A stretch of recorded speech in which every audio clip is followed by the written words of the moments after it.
இப்போ எப்படி ரீஜென்ரேஷன் பண்றோன்றதை பத்தி பார்ப்போம் சார். இந்த வால்வ் ஓப்பன் ஆச்சுன்னா இது வழியா தண்ணி போயிட்டு டீமினரலைஸ் ஆயிட்டு உங்களுக்கு அங்கே டெலிவரி ஆயிட்டு இருக்கும்.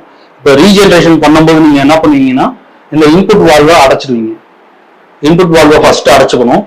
அடைச்சிட்டு இந்த ஃபர்ஸ்ட் சிலிண்டரோட வால்வை வந்து பாத்தீங்கன்னா இது 1ஆம் நம்பர் பொசிஷன் சர்வீஸ் பொசிஷன்ல இருக்கும். இதை வந்து நீங்க இப்படி ப்ளஸ் பண்ணி கிளாக் வைஸ் தான் சுத்தணும், ஆன்டி கிளாக் வைஸ் சுத்தக்கூடாது. அப்படியே சுத்தி 3ஆம் நம்பர்ல ஃபர்ஸ்ட் வச்சிடணும். 3ஆம் நம்பர்ல வச்சுட்டு இந்த வால்வை ஓபன் பண்ணிட்டு இந்த மோட்டரை ஆன் பண்ணுவீங்க. இப்படி ஆன் பண்ணும்போது என்ன ஆகும்னா வாட்டர் உள்ள போயிட்டு டைரக்டா ட்ரெயின்ல போயிடும். சும்மா ஒரு நிமிஷம் இல்ல 2 நிமிஷம் பண்ணா போதும். இது எதுக்காகனா இந்த சிலிண்டர்ல வந்து பாத்தீங்கன்னா ரெஷின் இருக்கு இல்லையா, இந்த ரெஷின் வந்து இப்ப நீங்க ரொம்ப நாளா இப்படி யூஸ் பண்ணிக்கிட்டே இருக்கிறதுனால அப்படியே டெபாசிட் ஆகி கீழே அப்படியே பர்மனண்டா ஸ்டோர் ஆயிருக்கும். இப்படி நீங்க ரின்ஸ் பண்ணும்போது என்ன ஆகும்னா இந்த ரெஷின் வந்து அப்படியே ஃப்ளோட் ஆகும். ஃப்ளோட் ஆகி மிதந்து அப்படியே சர்க்குலேட் ஆகும். அப்ப எல்லா ரெஷினும் வந்து பாத்தீங்கன்னா வேற வேற பொசிஷன்ல சேஞ்ச் ஆகும்போது ரெஷின் நல்லா மிதந்து மேல வந்து நின்றும்.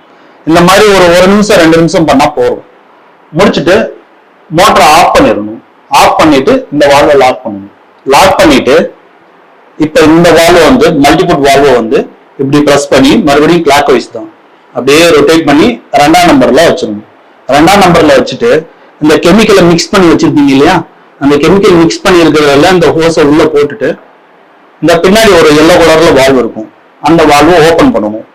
இந்த வால்வை வந்து இந்த ரீஜென்ரேஷன் டயத்துல மட்டும்தான் ஓபன் பண்ணணும். எதுக்காகனா இந்த வால்வு ரீஜென்ரேஷன் டயத்துல ஓபன்ல இருந்துச்சுன்னா கெமிக்கல் வந்து உள்ள இழுக்கும். அதே மாதிரி ரின்ஸ் டயத்துலயோ இல்ல சர்வீஸ் டயத்துலயோ இந்த வால்வு திறந்திருந்தா தண்ணி வெளியில வரும். அதனால ரீஜென்ரேஷன் டயத்துல மட்டும் இதை ஓபன் பண்ணிக்கோங்க. ஓபன் பண்ணிட்டு இதை 2ஆம் நம்பர்ல வச்சுட்டு இந்த வால்வை ஓபன் பண்ணிடுவீங்க. ஓபன் பண்ணிட்டு அப்புறம் இந்த மோட்டரை ஆன் பண்ணுவீங்க. அப்படி ஆன் பண்ணும்போது என்ன ஆகும்னா இந்த ட்ரம்ல இருக்கிற கெமிக்கல் வந்து அப்படியே உள்ள இழுக்கும். உள்ள இழுத்து இந்த வாட்டரோட இந்த ட்ரம்ல இருக்கிற கெமிக்கலும் உள்ள போயிட்டு ரீஜென்ரேஷன் நடக்கும். ரீஜென்ரேஷன் மீன்ஸ் என்னன்னா நீங்க கலக்கி வச்சிருக்கிற HCl வந்து இந்த ரெஷின்ல உள்ள ஃபுல்லா டிராவல் பண்ணிட்டு நெகட்டிவ் பாசிட்டிவ் சார்ஜ் நடக்கும். அந்த அயன் எக்ஸ்சேஞ்சுன்னு சொல்லுவோம். இந்த HCl ஃபுல்லா இந்த ரெஷின் ஃபுல்லா ஆக்குபை ஆகும். ஆக்குபை ஆகிட்டு நல்ல ப்ராசஸ் நடந்துகிட்டு இருக்கும். இதை வந்து நம்ம இந்த ரெஷின் இந்த டேங்க்ல இருக்கிற கெமிக்கல் காலி ஆகிற வரைக்கும் இப்படியே நடந்துகிட்டே இருக்கும். உள்ள போயிட்டு அப்படியே வேஸ்டேஜ்ல போய்கிட்டே இருக்கும். இந்த கெமிக்கல் வந்து காலி ஆகிற வரைக்கும் இந்த ரீஜென்ரேஷன் பண்ணணும். காலி ஆனதுக்கு அப்புறம் கூட ஒரு 2 நிமிஷம் இல்ல ஒரு 3 நிமிஷம் எம்டியா சும்மா அப்படியே ஓட விட்டுருங்க. இந்த டேங்க்ல காலி ஆயிடுச்சுன்னு உடனே ஆஃப் பண்ணணும். சும்மா காலியானா கூட ஒரு 2-3 நிமிஷம் ஓடட்டும். அப்படியே ஓடி முடிஞ்சதுக்கு அப்புறம் என்ன பண்ணணும்னா இந்த மோட்டரை ஆஃப் பண்ணிட்டு இந்த வால்வை அடைச்சிட்டு அப்புறம் இந்த ஹேண்டில பிரஸ் பண்ணி மறுபடியும் கிளாக் வைஸ் தான் ரொட்டேட் பண்ணிட்டு 3ஆம் நம்பர்ல வச்சிடணும். 3ஆம் நம்பர்ல வச்சுட்டு 3ஆம் நம்பர்னா ரின்ஸ்ல வச்சுட்டு பின்னாடி வால்வை அடைச்சிடணும். அடைச்சிட்டு அதுக்கப்புறம் இந்த வால்வை திறந்துட்டு இந்த மோட்டரை ஆன் பண்ணிடணும். ஆன் பண்ணும்போது என்ன ஆகும்னா உள்ள வர வாட்டர் வந்து இதுல இருக்கிற எக்ஸஸ் ஆன கெமிக்கல் அப்புறம் சாலிட்ஸ் இது எல்லாத்தையுமே வந்து ட்ரைன் பைப் வழியா கிளீன் பண்ணும். அதாவது ஃபர்ஸ்ட் ரீஜென்ரேஷன் பண்ணிருக்கீங்க இல்லையா, அந்த ரீஜென்ரேஷனால நீங்க என்ன பண்ணிருக்கீங்க கெமிக்கல் உள்ள ஃபீட் பண்ணிருக்கீங்க, அது எல்லாத்தையும் கிளீன் பண்றதுதான் இந்த ரின்ஸ். இது ஒரு 5 நிமிஷம் ஓடினா போதும். முடிச்சதுக்கு அப்புறம் மறுபடியும் இந்த மோட்டரை ஆஃப் பண்ணிட்டு இந்த வால்வை அடைச்சிடணும். அடைச்சிட்டு இந்த ஹேண்டில வந்து பிரஸ் பண்ணி ரொட்டேட் பண்ணி பைபாஸ்ல வைக்கணும். இந்த மாதிரி மைனஸ் பொசிஷன்ல இருந்தா அது பைபாஸ்ன்னு அர்த்தம். பைபாஸ்ல வச்சதுக்கு அப்புறம் தான் அந்த சிலிண்டரை நம்ம ரீஜென்ரேஷன் பண்ணணும். 14 கிலோ HClக்கு ஒரு 50 இருந்து 60 லிட்டர் தண்ணி மிக்ஸ் பண்ணிக்கலாம். இதுல தண்ணி வந்து கூட குறைய இருக்கிறதுனால ஒரு பிரச்சனையும் இல்லை. ஒரு 5-10 லிட்டர் முன்ன பின்னா இருக்கலாம். ஆனா 60 லிட்டருக்கு குறைய இல்லாம மட்டும் பார்த்துக்கணும். இந்த வால்வை இப்போ பைபாஸ்ல வச்சுட்டோம். வச்சுட்டு மறுபடியும் இந்த சிலிண்டருக்கு வரும். இந்த சிலிண்டரும் அதே மாதிரி தான் பிரஸ் பண்ணி ரொட்டேட் பண்ணி 3ஆம் நம்பர்ல வச்சிடுறீங்க. 3ஆம் நம்பர்னா ரின்ஸ்ல வச்சுட்டு இந்த வால்வை திறந்துட்டு இந்த மோட்டரை போடுவீங்க. அதே மாதிரி 2 நிமிஷம் போகும். முடிச்சதுக்கு அப்புறம் மறுபடியும் இந்த மோட்டரை ஆஃப் பண்ணிட்டு அப்புறம் இந்த வால்வை அடைக்கணும். வால்வை திறந்துட்டு தான் இந்த மோட்டரை ஆஃபோ ஆன் ஆஃப் பண்ணணும். நீங்க முதல்ல இந்த வால்வை அடைச்சிட்டு அப்புறம் மோட்டரை ஆன் ஆஃப் பண்ணும்போது ட்ரை ரன் நடக்கும், இந்த மோட்டர் லைஃப் குறையும். அதனால மோட்டரை தான் ஆன் ஆஃப் பண்ணணும், அப்புறம் தான் வால்வை க்ளோஸ் பண்ணணும். இப்போ இந்த 2 நிமிஷம் இது முடிஞ்சதுக்கு அப்புறம் மறுபடியும் இந்த வால்வை பிரஸ் பண்ணி ரொட்டேட் பண்ணி 2ஆம் நம்பர்ல வச்சிடுறீங்க. 2ஆம் நம்பர்ல வச்சுட்டு இந்த வெசலுக்கு வந்து பாத்தீங்கன்னா 4.5 கிலோ காஸ்டிக் சோடா 60 லிட்டர் தண்ணி அதுல கலந்துட்டு காஸ்டிக் சோடா தண்ணியில மிக்ஸ் பண்ணோம்னா கொஞ்சம் சூடு ஜாஸ்தியா இருக்கும்.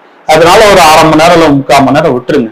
நல்லா கலக்கி விட்டுருங்க. கரைஞ்சதுக்கு அப்புறம் அந்த கெமிக்கல்ல இதே மாதிரி இந்த ஸ்டெய்னரை உள்ள போட்டுட்டு இந்த பின்னாடி வால்வை ஓபன் பண்ணிடணும். ஓபன் பண்ணிட்டு மறுபடியும் இந்த வால்வை திறந்துட்டு இந்த மோட்டரை போடுவீங்க. ஏன்னா மேல இருந்து உள்ள போற தண்ணி இந்த கெமிக்கலையும் சேர்த்து உறிஞ்சிட்டு போகும்.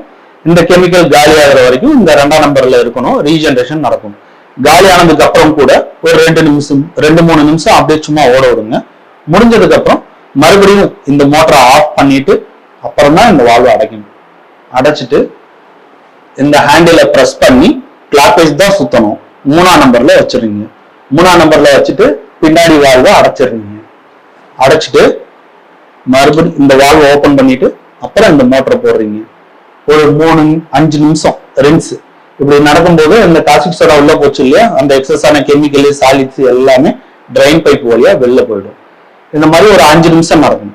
அது முடிஞ்சதுக்கு அப்புறம் மறுபடியும் இந்த மோட்டரை ஆஃப் பண்ணிட்டு இந்த வால்வை அடைச்சிருங்க. அடைச்சிட்டு இந்த வால்வை ஹேண்டில பிரஸ் பண்ணி 1ஆம் நம்பர்ல வச்சிருங்க. அப்போ ரீஜெனரேஷன் முடிச்சதுக்கு அப்புறம் 2 வால்வும் 1ஆம் நம்பர்ல இருக்கணும். 2 வால்வும் 1ல இருந்தாதான் ரிசல்ட் வரும். இந்த வால்வை ஓபன் பண்ணிட்டு இந்த மோட்டரை சும்மா முதல் தடவை மட்டும் ஒரு 5 நிமிஷம் மட்டும் போடுங்க. இந்த ட்ரம் இருக்கு இல்லையா, ப்ளூ கலர் ட்ரம், இந்த ட்ரம் ஒரு 2ல இருந்து 3 ட்ரம் வாட்டர் செலவாகும். வேஸ்ட் பண்ணிட்டு அதுக்கப்புறம் வர வாட்டரோட டிடிஎஸ் லெவலை செக் பண்ணுங்க. ப்ராப்பரான ரிசல்ட் வந்ததுக்கு அப்புறம் அப்படியே யூஸ் பண்ண ஆரம்பிச்சிருங்க. இந்த பேனல்ல வோல்டேஜ் தெரியும், அப்புறம் டிடிஎஸ் லெவல் தெரியும். இந்த பேனல் எப்பயுமே ஆன்ல இருக்க வேண்டிய அவசியம் இல்லை. நீங்க டிடிஎஸ் மீட்டர் வச்சே பார்த்துக்கலாம், இல்லைனாலுமே இது ஆன்லயே வச்சிருக்கலாம். இப்போ இங்க ஒரு ஃபில்டர் கொடுத்துருக்கோம். இந்த ஃபில்டரோட வேலை என்னன்னா, டேங்க்ல இருந்து ஒரு விசுவல் டஸ்ட் எல்லாம் இல்ல ரெஷின்குள்ள போயிடாம இருக்கிறதுக்காக இங்க ஒரு ஃபில்டர் வச்சிருக்கோம். இதை ஒரு 3 மாசத்துக்கு ஒரு தடவை பார்த்துக்கிட்டா போதும். நம்ம அழுக்கா இருந்துச்சுன்னா மாத்திக்க வேண்டியது, இல்ல நல்லாதான் இருக்கு அப்படின்னா இன்னொரு 3 மாசம் வச்சுக்கலாம். மேக்சிமம் 6 மாசத்துக்கு ஒரு தடவை கண்டிப்பா மாத்திருங்க.